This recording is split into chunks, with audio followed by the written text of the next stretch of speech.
Hello guys, in this video I'm going to show you how to set the chroma settings on the Filmmaker Pro application. But first of all, I just want to mention, please don't forget to subscribe to our channel, because at 100,000 subscribers we are going to show you our YouTube revenue statistics and growth strategy, how to make money online.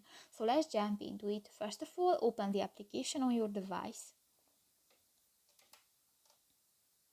Tap to the new project button at the upper side of the screen and click to the plus icon at the lower left corner.